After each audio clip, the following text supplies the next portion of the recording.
I never thought grief could come with eviction papers. But there I was, standing in my own front yard after Harold's funeral, suitcases lined neatly beside me like silent witnesses.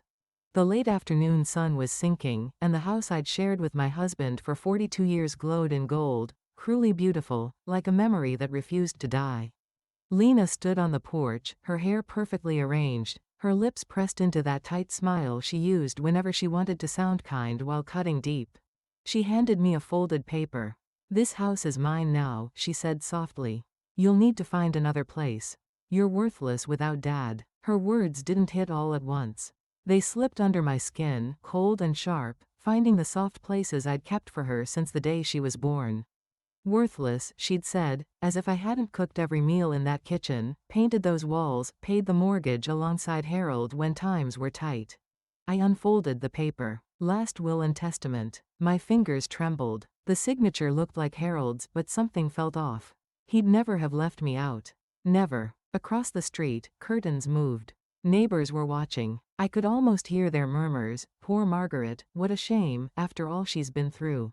Humiliation burned hotter than the summer air. I felt stripped, like the world had pulled the rug out from under me in slow motion, and all I could do was stand there, pretending not to notice. Lena leaned against the doorframe, arms crossed. "It's nothing personal, Mom. You'll understand one day." "Will I?" I heard my voice crack. She didn't flinch. Behind her, the hallway looked dimmer than I remembered, like the house itself was turning its back on me. Every framed photo, every vase, every shadow seemed to whisper, "You don't belong here anymore."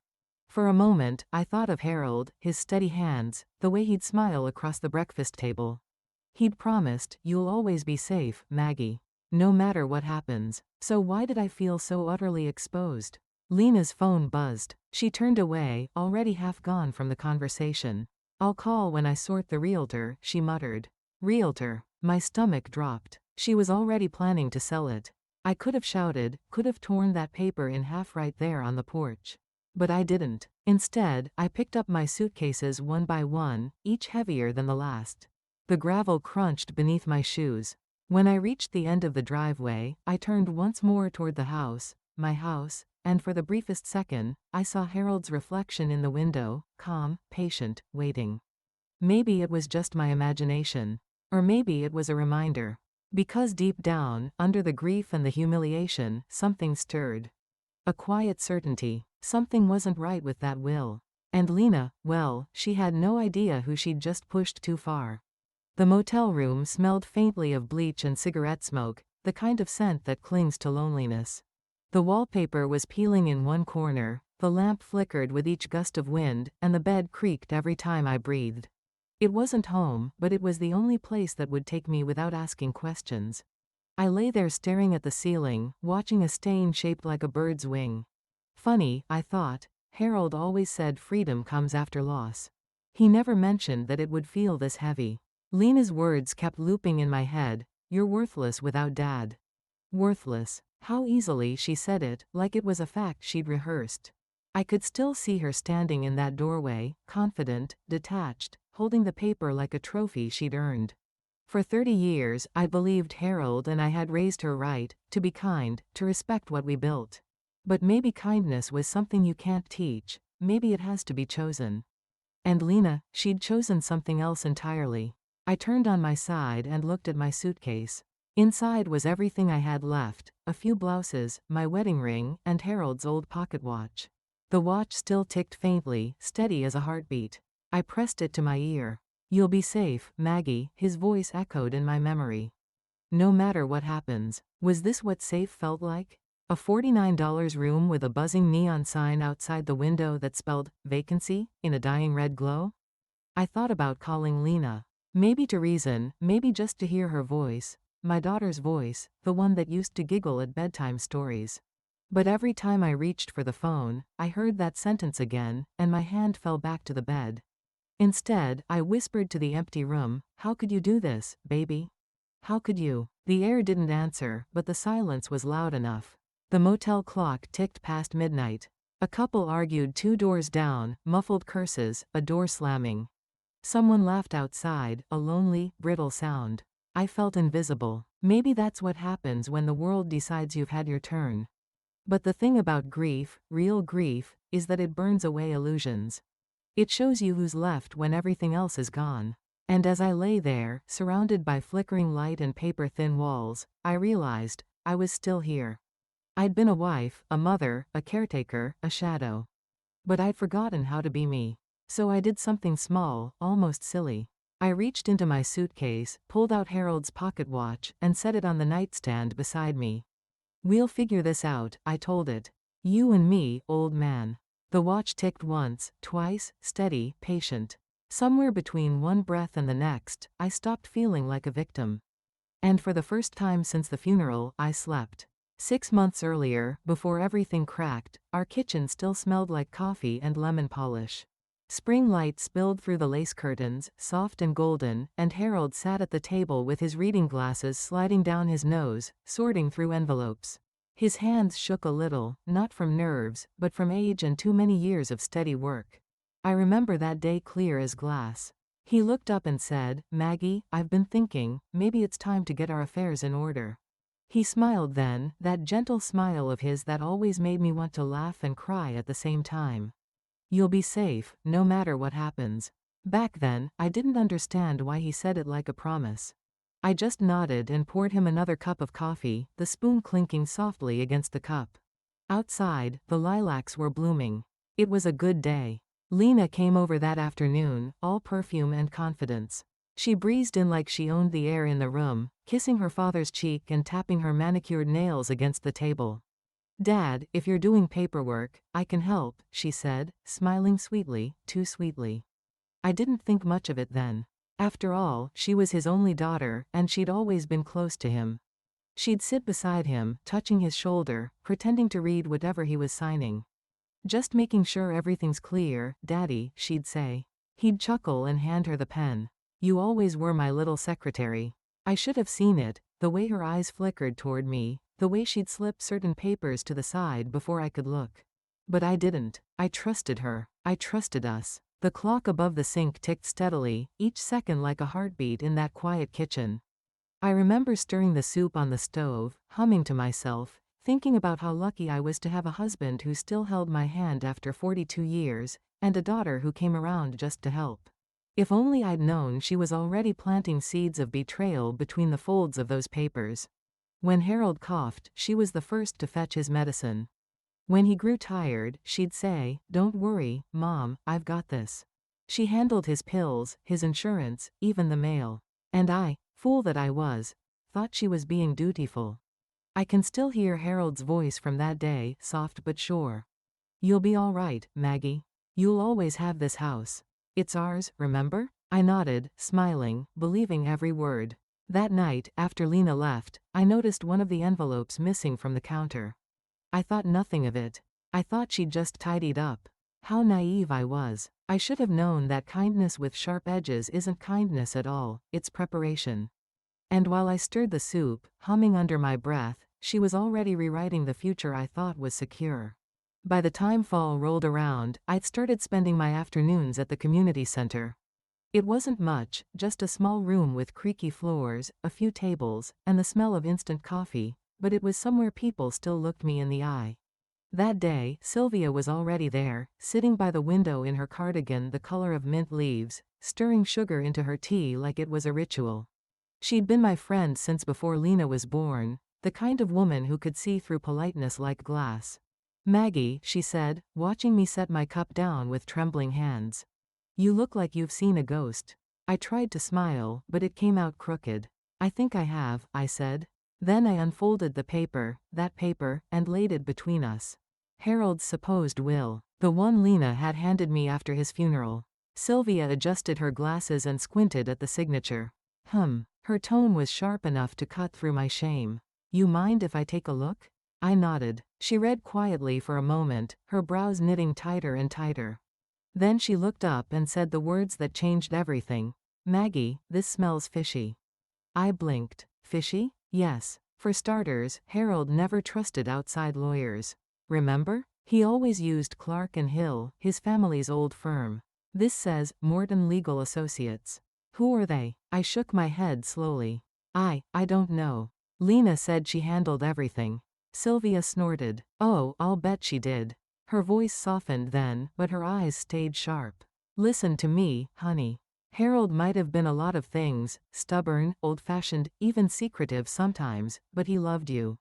He wouldn't have ridden you out. Not ever. Her certainty cracked something open inside me, something I hadn't realized was still beating. Hope. Small, fragile, but alive. I stared at the will again. The language felt off. Cold. Transactional. Harold had always written like he spoke, formal, but kind. This sounded like someone cutting a deal. You think it's fake? I whispered. Sylvia took a sip of tea, her lipstick leaving a print on the cup. I think, she said slowly, that you need to march yourself down to Clark and Hill and ask them what's on record. If this is real, they'll know. And if it's not. She paused, her mouth curling into something halfway between pity and fire. Then your daughter's got some explaining to do. I sat back, the chair creaking beneath me.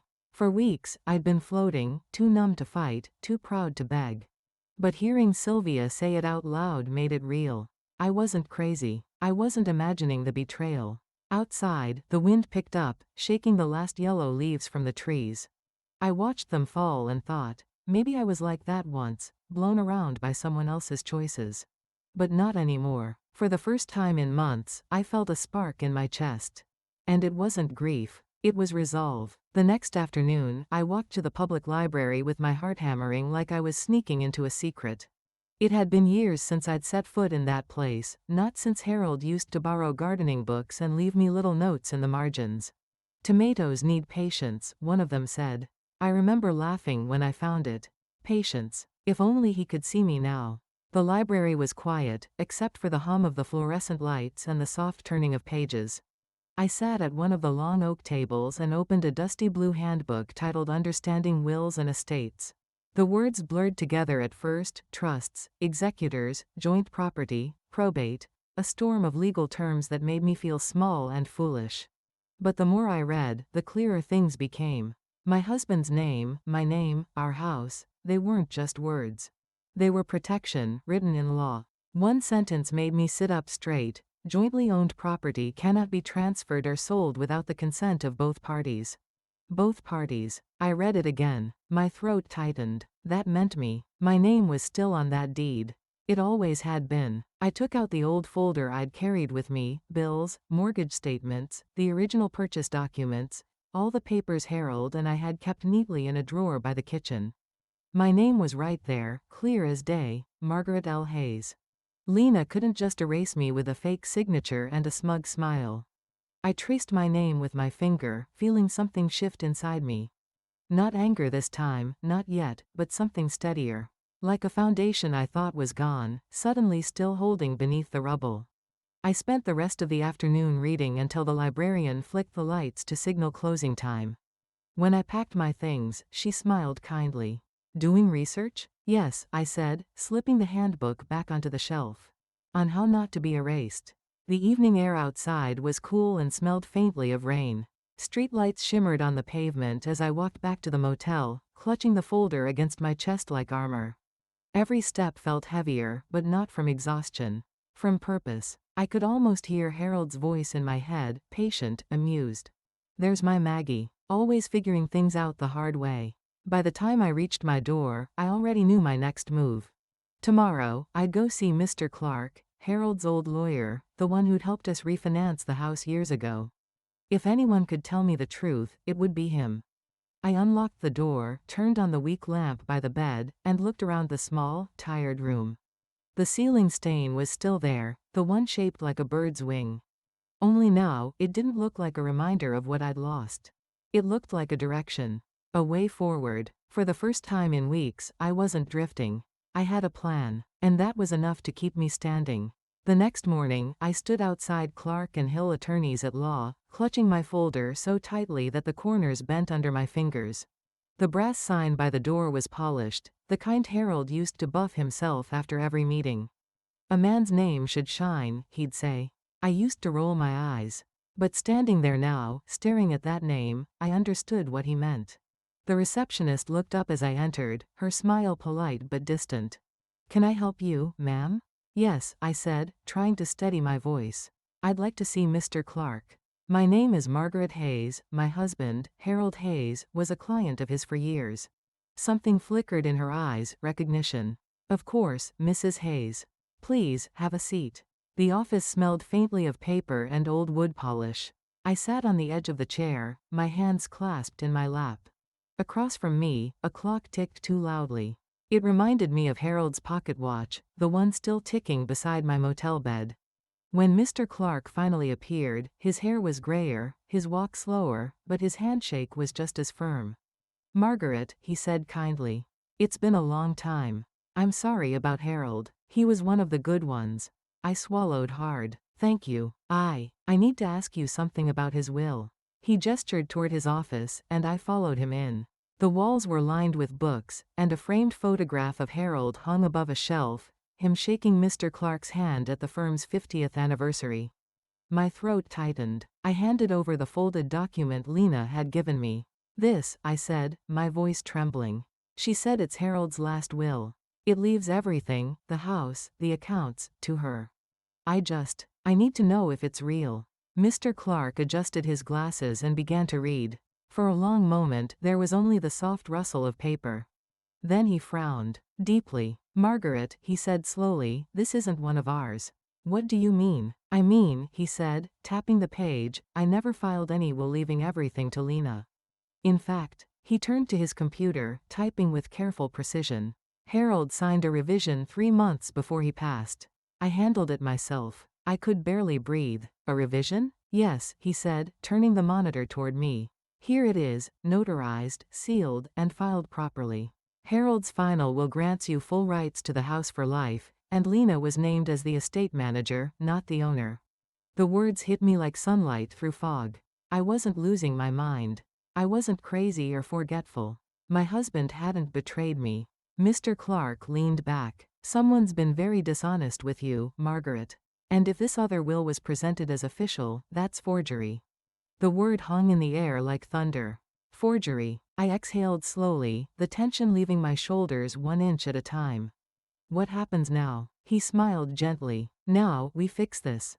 And just like that, after months of grief and doubt, I finally felt something I hadn't felt since Harold died. Solid ground beneath my feet. The hallway outside Mr. Clark's office smelled faintly of coffee and lemon cleaner. I stood there for a long moment, the folder clutched to my chest, trying to breathe through the flood of emotions pressing against my ribs. Relief, rage, sadness, all of it tangled together until I could hardly tell one from the other.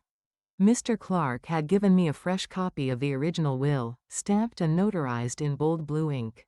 My name shimmered right there on the page, Margaret L. Hayes, life tenant and sole beneficiary of residence. I traced the letters with my fingertip, almost afraid they'd disappear if I blinked. Harold hadn't abandoned me. He'd protected me, just as he promised. Thank you, I whispered as I turned back to Mr. Clark's doorway. He was standing there, hands folded, watching me with that quiet steadiness of men who've seen too many families torn apart by money. Margaret, he said softly, would you like me to handle this discreetly? Yes, I said. My voice came out calm, too calm. I don't want a fight in the street. I just want what's right. He nodded. I'll prepare a petition to freeze any transfer of the property. The court will review both wills. Once we present Harold's signed version, Lena won't be able to touch a brick of that house.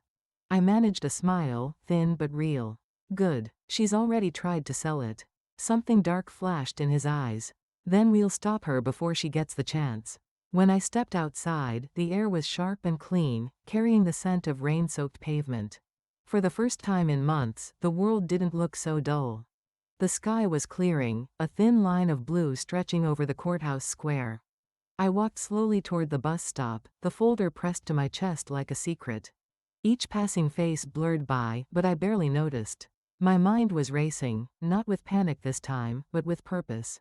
I would not confront Lena yet. Not until everything was in place. I'd learned that from Harold. He always said, never raise your voice when you can raise evidence. That evening, back in the motel, I laid the documents on the bed and studied them under the weak light. My husband's signature, the curl of the H, the steady line of the Hayes. I'd know that handwriting anywhere. I took out Harold's old pocket watch from the drawer. Its ticking filled the quiet room like a heartbeat. I placed it beside the papers and whispered, "You kept your word, Harold. Now I'll keep mine." Across the room, the small motel mirror caught my reflection. A woman with tired eyes but a steadier posture than she'd had in weeks. The kind of woman who'd been underestimated one time too many. Outside, the neon sign flickered again, vacancy.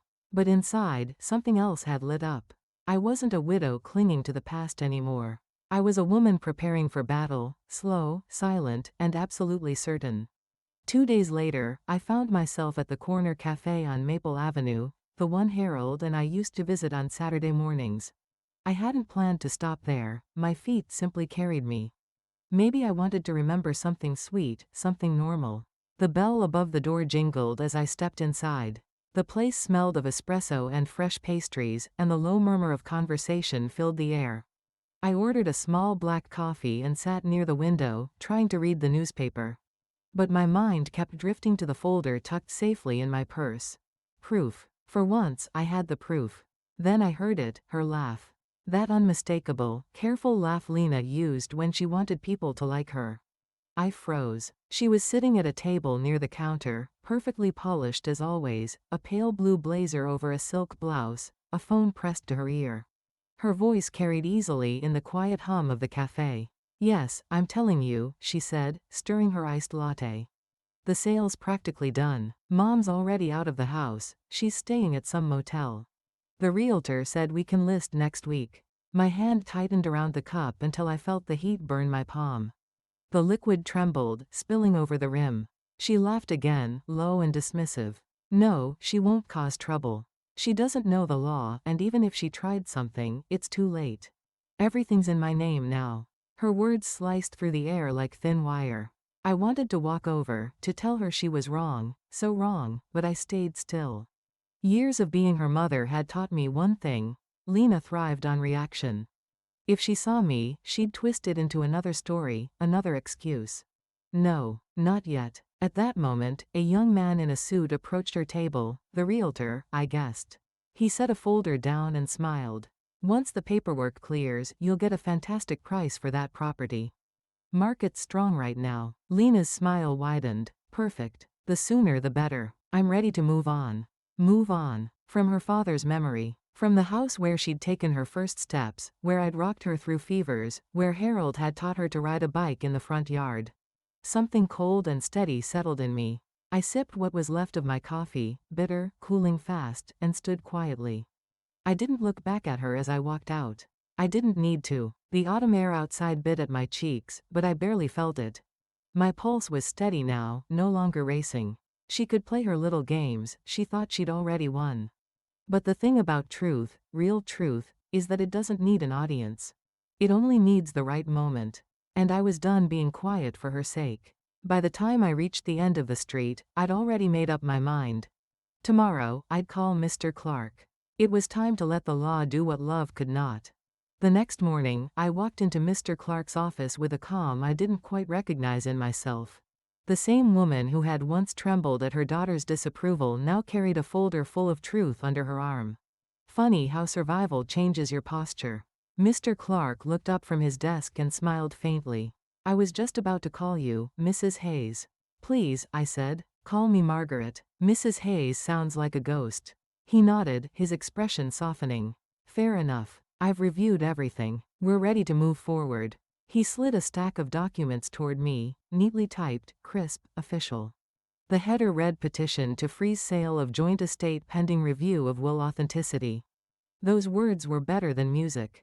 "So this means?" I asked. "It means," he said, adjusting his glasses, "that until a judge reviews both versions of the will, your daughter can't sell or transfer a single asset. Not the house, not the land, not a doorknob. She'll receive notice by the end of the week." I let out a slow breath I hadn't realized I'd been holding. "So she can't touch it?" "Not unless she wants to commit fraud in full daylight." I smiled then, small, controlled, but it reached my eyes for the first time in months. "Good." Mr. Clark leaned back, his tone measured but kind. "Margaret, I've seen plenty of families torn apart over estates. Most people fight dirty, but you're keeping your dignity. Don't lose that." I won't, I said. She's my daughter, but she's also an adult who made her choices. Now she can live with them. When I stepped outside, the morning sun was breaking through the clouds, catching the courthouse windows in shards of light. I paused on the steps, watching the traffic roll by, and felt something I hadn't felt since Harold's funeral. Stability. Back at the motel, I placed the new documents beside Harold's pocket watch on the nightstand. The tick of the clock and the sound of legal paper, that was my new rhythm. Proof and time, working together at last. Later that afternoon, I allowed myself a small indulgence, a walk through the park near the library. Children laughed on the swings, a man fed pigeons, and for a moment, life looked ordinary again. I realized I could breathe without my chest tightening. Maybe this was what justice felt like in its earliest form, quiet, almost invisible, but powerful all the same. When I returned to the motel, my phone buzzed with a new message. Mom, we need to talk. Call me. I didn't answer. Instead, I turned the phone face down, poured myself a cup of motel coffee, and watched the rain start against the window. For the first time in a long time, I wasn't reacting to her world, she was reacting to mine. And that, I thought, was a start. The courthouse smelled faintly of old paper and nerves. Every sound echoed, the shuffle of heels, the low hum of whispers, the click of pens. I sat at the long oak bench outside the pre-hearing room, hands folded neatly in my lap, pretending calm while my heart tapped against my ribs like a caged bird. Mr. Clark sat beside me, reviewing the file one last time. You don't have to say much today, he murmured. Just answer clearly if the judge asks you anything. The documents speak for themselves. I've spent my whole life speaking for everyone else, I said softly. It'll be nice to let something else do the talking. He smiled at that, a small flicker of warmth before the storm. The door opened, and there she was. Lena, my daughter, walked in wearing a charcoal suit far too sharp for someone so young. Her hair was pulled back tight, her lips painted a shade too dark. And that smile, smug, polished, rehearsed, never faltered. Behind her trailed a man in an expensive suit carrying a sleek leather briefcase. Her lawyer, no doubt. She looked at me like I was a stubborn stain she couldn't quite scrub out of her story. Mother, she said curtly, with a polite nod. Lena, I kept my voice even. Neutral. But inside, something coiled. Her lawyer extended a hand to Mr. Clark, introducing himself as if this were a friendly game. We're hoping to resolve this quickly, he said smoothly. Our client is confident in her position. Mr. Clark's reply was measured, but there was steel beneath it. Our position is based on fact, not confidence. Lena's smile wavered, just slightly. When the clerk called us in, I walked into that small courtroom with my shoulders straight and my chin high. The judge, a woman in her 60s with wise eyes and a no-nonsense expression, glanced at the file before her. Mrs. Hayes, she said, you are contesting the validity of the will presented by your daughter? Yes, Your Honor, I replied. My voice didn't shake. That document isn't my husband's true will. The judge nodded, turning to Lena's lawyer. Do you have the original copy for the record? He looked confident, until Mr. Clark slid forward a thick envelope. Your Honor, before they proceed, I have here the notarized version signed by Harold Hayes, filed at this court 3 months prior to his passing. Verified by our firm. The judge examined the seal, her eyes narrowing. Then she looked at Lena's side of the table. Counselor, your copy appears inconsistent. A silence fell heavy enough to hear the air conditioning hum. Lena's lawyer blinked, then muttered, Your Honor, we may need a continuance to review this new information. Granted, the judge said firmly. Next hearing in 2 weeks. In the meantime, all transactions on the property are frozen. When the gavel struck, Lena stood stiffly, fury simmering just beneath her skin. I didn't say a word. I didn't need to. As she stormed out, heels clicking sharply on the marble floor, I stayed seated for one long, quiet moment, breathing in victory that smelled faintly of dust and justice. For the first time, the power had shifted. And she knew it. The morning after the hearing, I walked to St. Michael's, the little stone church at the edge of town where Harold and I used to volunteer on Sundays. The garden behind it was nearly empty, dew still clinging to the grass, and the old oak tree creaked softly in the breeze. I sat on our usual bench, the one with the chipped paint and the plaque that read in loving memory of Harold and Margaret Hayes, 1978. Harold had insisted on putting my name there even though I was still very much alive. That way, he'd said, no matter what happens, we'll always share the same spot. Now, I traced my fingers over those carved letters, and for the first time in a long while, I didn't cry. Yesterday, in that courtroom, I'd seen something I couldn't unsee, my daughter's face when the judge mentioned the real will. Shock, anger, fear. For once, she was the one caught off guard. All these years, I'd made excuses for her. She's just stressed. She doesn't mean it. She'll come around. Harold used to tell me I had a heart too soft for my own good. Maybe he was right. I'd spent half my life bending, apologizing, making room for her moods.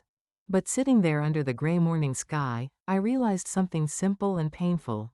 Love without boundaries isn't love. It's surrender. And I was done surrendering. A robin hopped near my feet, pecking at crumbs someone had left behind. The air smelled faintly of damp earth and lilies. Somewhere, church bells began to ring, the same bells that had tolled at Harold's funeral. But this time, they didn't sound like mourning.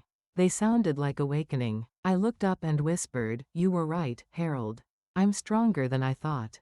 For the first time, the thought of facing Lena didn't fill me with dread. It filled me with clarity. I didn't hate her, not yet, but I finally saw her for who she'd become. A woman who believed love was something you could inherit, not something you earned. I stayed in that garden for nearly an hour, letting the quiet wash over me. Every leaf that rustled, every bird that called, felt like a piece of the world reminding me to breathe. When I finally rose to leave, the sunlight broke through the clouds and landed squarely on the bench, lighting up our names. I smiled. On my way out, Father Lewis stopped me at the gate. "Mrs. Hayes," he said kindly, "you look lighter somehow." "I think I finally remembered who I am," I told him. He nodded, eyes warm. "That's the beginning of every miracle." As I walked home, I felt Harold beside me, not in some ghostly way, but in the quiet steadiness that used to anchor me when life got messy. And right then, I made a promise, to him, to myself, and even to Lena. I would never let anyone rewrite my life again. 2 weeks later, I sat once again across from Mr. Clark, the familiar scent of old books and fresh coffee settling around us.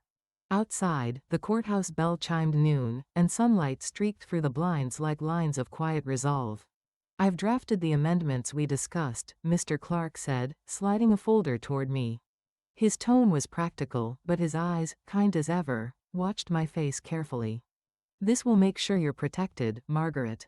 No one can touch your assets without your consent." I took the papers, my hands steady this time. The top page read, "Addendum to the Hayes Living Trust." Beneath it, paragraph after paragraph confirming what should have always been true, that I retained full control of the estate, the house, and all related properties for the rest of my life.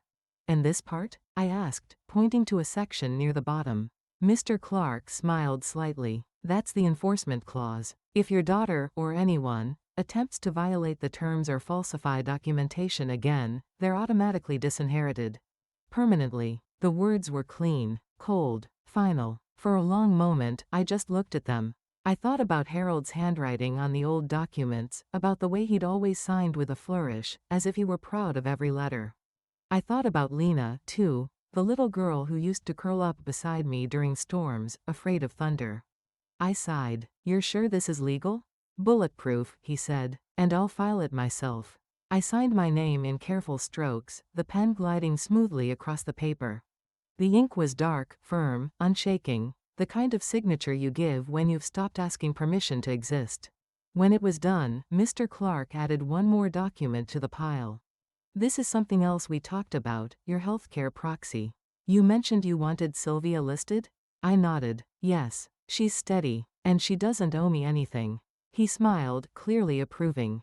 Then that's settled. When I left the office, I didn't walk out as the widow who'd been tricked by her own child. I walked out as a woman who'd finally stopped living on borrowed trust. The afternoon air smelled of rain again, always rain lately, like the sky was washing the world clean. I stopped at the flower shop on the corner and bought a small bouquet of white tulips. They'd been Harold's favorite. Simple and honest, he used to say. At home, my home, I placed them in a vase on the kitchen counter. The same counter where Lena had once flipped through papers, pretending to help. I looked at the tulips, their petals open wide toward the light, and felt something inside me settle. This wasn't vengeance. It was restoration. Quiet, steady justice. When the phone rang that evening, I didn't even have to check the caller ID. I knew it was her.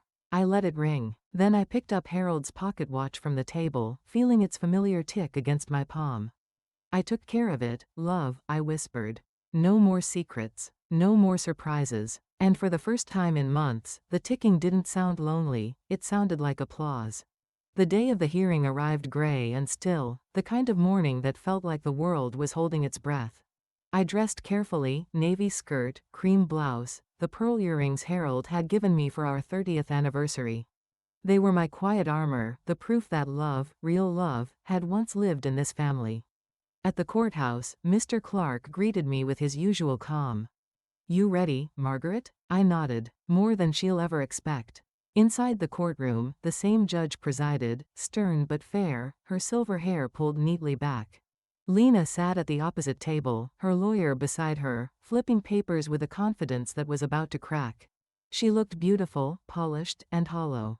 When the judge entered, everyone rose. The sound of chairs scraping against the floor was sharp, almost ceremonial. I stood tall, hands clasped in front of me. The clerk read the case title, Hayes versus Hayes, Petition for Validation of Will. My stomach tightened, but I kept my gaze forward. Lena's lawyer began, his voice smooth, almost rehearsed. "Your Honor, my client maintains that her father's final will, signed and witnessed, leaves the primary residence and remaining assets in her name. The other document presented," Mr. Clark interrupted gently, "is the authentic will, Your Honor. Verified, notarized, and filed properly by this court months before Mr. Hayes's death." The judge raised an eyebrow. "Let's see it." He handed her the file with deliberate care. As she opened it, the quiet in that room grew heavy, thick. She read the first page, then the second. When she looked up, her expression had shifted, the certainty gone. "Mrs. Lena Hayes," the judge said evenly, "did you read the entirety of your father's will before presenting this version?" Lena hesitated, her throat moving as she swallowed. I relied on the document I was given." "By whom?" Her lawyer stepped in quickly. "Your Honor, my client received the document through—" "Answer the question, Ms. Hayes," the judge cut in. Lena's eyes darted toward me, and for a fleeting second, I saw something I hadn't seen in years, not arrogance, not defiance, but fear. I can't recall," she stammered. Mr. Clark rose and placed the notarized copy on the bench. "For the record, this is the only legally recognized will, bearing both Mr. Hayes's signature and the court seal. The other document is unsigned by witnesses and filed nowhere. It is, at best, invalid, at worst, fabricated." The judge's gavel struck once. "The court accepts this as evidence. We will proceed with full verification, but for now, the estate remains under Mrs. Margaret Hayes's control." The sound echoed through the chamber, final, like a door closing. Lena's face drained of color. Her lawyer leaned toward her, whispering rapidly, but she didn't move. She just stared at me, eyes wide, mouth parted as if words had abandoned her. I met her gaze, not with triumph, but with calm. "You did this to yourself," I whispered under my breath. And for the first time in a long while, I felt Harold's steady hand on my shoulder, invisible but certain. Justice, at last, was beginning to breathe. The hallway outside the courtroom was long and cold, lined with gray tiles that echoed every step. I stood by the window, looking out at the courthouse lawn. The trees were bare, and the wind pushed leaves across the grass like restless memories. Behind me, I heard her heels, that sharp, impatient rhythm I'd known since she was a teenager slamming doors and testing boundaries. I didn't turn. "Not yet, Mom." Her voice, clipped, controlled. I turned slowly, meeting her eyes. Gone was the confidence she'd worn like perfume that morning. Her lipstick had faded. Her hands trembled just slightly as she clutched her purse. "You planned this," she said, her tone a low accusation. "You went behind my back. You made me look like a fool in there." I studied her face, the daughter I'd once carried through storms, who used to run to me for comfort. How had we come to this? "No," I said quietly. "I didn't plan anything, Lena. I just stopped letting you rewrite my life." Her mouth tightened. "You're just bitter. You've always resented me because Dad loved me more." For a moment, her words hit the softest part of me, that old, aching place that still wanted her love. But I'd learned something in that courtroom. Truth doesn't need to defend itself. It just needs to stand tall. Your father loved us both, I said, my voice steady. But he trusted me, and I honored that trust. You tried to turn it into profit. She flinched, just barely. You think this changes anything? I was trying to take care of you. I laughed softly, the sound hollow but free. You wanted control, Lena. Not care. You don't control people you love, you stand beside them. Her eyes glossed over, a flicker of emotion she tried to hide. You think you're better than me, don't you? No, I said, taking a small step closer. I think I finally remember who I am. And that scares you. For a second, silence hung between us, thick, suffocating, full of things we'd both left unsaid for years. Then she broke it, her voice trembling with something I couldn't quite name. You'll regret this. I already did, I said softly. Every time I let you take a piece of my peace. She turned sharply, heels striking the floor like punctuation, and stormed down the hallway toward the exit. The sound grew fainter until it vanished behind the heavy courthouse doors. I didn't chase her. I didn't call her name.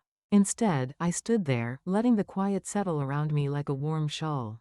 Through the window, sunlight broke through the clouds, lighting the courthouse steps below, the same steps Harold and I had climbed together decades ago when we bought our first home. For the first time, I didn't feel small standing here. I felt grounded, whole. Maybe I hadn't won my daughter back. But I'd reclaimed something far greater, my dignity. And from now on, that would be enough. The day I returned home was colder than I expected. That kind of late autumn chill that seeps through your sleeves no matter how tightly you pull your coat around you. The court order was folded neatly in my purse, the ink still fresh, the weight of it both heavy and freeing. A court officer met me at the front gate. Mr. Clark was already there, hands tucked into his coat pockets, the kind of man who'd seen justice done 100 times but still treated it like something sacred. You ready? He asked quietly. I looked at the house. Our house. The porch still needed painting, the flower beds were empty now, and the curtains in the front window swayed slightly as if the house itself were exhaling. Yes, I said. I've been ready for a long time. The officer unlocked the door and stepped aside. I crossed the threshold slowly, my heart hammering. The scent hit me first, faint lavender from my old linen spray, mixed with dust and silence. Everything was still. Lena's belongings were gone. The hallway table was clear, no scattered purses or perfume bottles. The picture frames that once held family photos had been emptied, their glass surfaces reflecting only light. I took a deep breath. It didn't feel empty. It felt mine. The officer handed me the keys. Ma'am, the property's officially under your control again. Ms. Hayes has been informed of the ruling. Thank you, I said, my voice softer than I meant it to be. He nodded and left quietly. Mr. Clark lingered a moment, giving me that same kind, steady look. You did well, Margaret. Few people your age fight this kind of battle and win. It wasn't about winning, I said. It was about remembering what I stood for. He smiled. Then you've done both. After he left, I wandered from room to room, the kitchen where I'd once taught Lena to bake cookies, the living room where Harold used to fall asleep halfway through every movie, the study where his handwriting still marked the edges of old books. I opened the window, letting the cold air rush in. It carried the faintest hint of rain and pine from the trees outside. For the first time in months, I wasn't afraid of the quiet. I let it fill the house, every corner, every echo. Upstairs, our bedroom door creaked as I pushed it open. The sunlight slanted across the bedspread, highlighting the faint outline where Harold's pillow used to rest. I sat down carefully, pressing my hand into the indentation, closing my eyes. I made it home, love, I whispered. And it's still ours. Downstairs, the clock ticked, slow, steady, sure. Each sound felt like a heartbeat, like proof that the house was alive again. There were no cheers, no applause, no grand finales. Just the soft rhythm of a woman reclaiming her space, her name, her peace. And that, I realized, was the truest victory of all. A week after the hearing, my story was in the local paper. Not on the front page, of course, just a small column near the bottom, wedged between a recipe for apple pie and an ad for winter tires. Widow wins back home in inheritance dispute. That was all it said. No drama, no details. Just the truth, printed in black and white. At first, I didn't think much of it. I folded the paper neatly and left it on the kitchen table beside my cup of tea. But by afternoon, the phone started ringing. "Maggie, I just read about you," Mrs. Hill from down the street said. "I can't believe what your daughter tried to pull. You're a brave woman." Then another call. Then another. Neighbors I hadn't spoken to in years. People who'd peeked through their curtains when I stood on this very porch with my suitcases, were suddenly full of sympathy. Some even apologized. "I should have checked on you," one of them said softly. "We all should have." I didn't say what I was thinking. That pity after the fact is the cheapest kind of kindness. But I thanked them anyway. They meant well. By evening, there were 2 pies on my front step, a note from the Ladies' Book Club inviting me to tea, and even a card from the community center where Sylvia volunteered. "Welcome home, Margaret. We knew you'd find your way." It felt strange, this sudden wave of attention. Gratitude mixed with something sharper, like pride, but quieter. Not because the town finally saw me, but because I no longer needed them to. That night, I sat in the living room with the lamps dimmed low, reading the article again. My name looked small in print, but steady. The words didn't sting anymore. Outside, rain began to fall softly against the windows. I thought of Harold, how he used to sit in that same chair, tapping his fingers to the rhythm of the storm, humming half a tune he never finished. "I did it, Harold," I murmured. "The house is safe. We're safe." The clock on the mantel ticked like a heartbeat, slow and sure. I could almost hear him answer in the hush between the sounds. "You were always stronger than you thought." Lena hadn't called again, not once since the hearing. The silence from her was both a wound and a balm. Part of me missed her, the version of her that still lived in my memories, the little girl with scraped knees and a laugh that filled every room. But the woman she'd become had built walls higher than love could climb. I leaned back, letting the sound of the rain fill the house. Every drop against the window was a reminder that peace didn't have to be loud to be powerful. Tomorrow, I decided, I'd call Sylvia. Maybe we'd go for tea. Maybe we'd even laugh again. For tonight, I just wanted to sit still and breathe in the quiet, my quiet. After all, this wasn't just a house anymore. It was proof that I'd survived. The house was quiet again, the way it used to be when Harold stayed up late reading and I'd fall asleep on the couch waiting for him. Only now, the silence felt different, not empty, but earned. I sat in the living room, the soft glow of the table lamp spilling over the framed photo of Harold and me on our wedding day. The edges of the picture had begun to yellow, but his eyes still sparkled like the day we said I do. I reached out and touched the glass. "We made it, love," I whispered. "You kept your promise." The original will sat in its frame beside his photo, sealed and untouchable. I'd placed them there deliberately, side by side, truth and memory, forever watching over the home we built. Outside, the wind rattled the windows, but I wasn't afraid. Not of storms, not of solitude, not even of the years ahead. I'd faced worse. The old clock on the mantel ticked in rhythm with the pocket watch that rested in my hand. I'd wound it that morning, like I did every day since the trial ended. Its steady beat reminded me that time, though cruel and relentless, could also be generous. It gave me another chance to live as me, not just as someone's wife, or someone's mother. I walked through the rooms slowly, touching the walls, the door frames, the table Harold had carved initials into one summer when we couldn't afford new furniture. His laughter still lingered here, in the quiet spaces. I could almost hear him teasing me. "Told you patience would pay off, Maggie." In the hallway, I stopped by a box I hadn't opened since the funeral. Inside were letters, birthday cards from Lena when she was small, drawings of stick figures labeled, Mommy, and Daddy. I smiled, even as my eyes stung. Somewhere inside that grown woman who betrayed me, that child still existed. But finding her wasn't my job anymore. I'd spent my life rescuing people. Now, I was learning the grace of letting go. The phone rang once, then twice. I didn't move. If it was Lena, she'd have to find her own words, her own courage. I couldn't lend her mine anymore. Instead, I poured a cup of tea and sat by the window. The garden outside was sleeping under the pale moonlight, the hydrangeas Harold planted bare for the season but not dead, just resting, waiting for spring. I smiled at that thought. Maybe I was like those flowers, stripped down, but still alive, still capable of blooming again. The wind quieted, the clock ticked on, and in that gentle rhythm, I found peace. I wasn't a victim. I wasn't even just a survivor.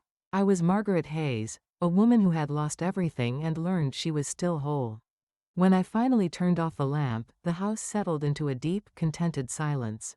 And somewhere in that stillness, I swear I heard Harold's voice, low, proud, and full of love. "Welcome home, Maggie."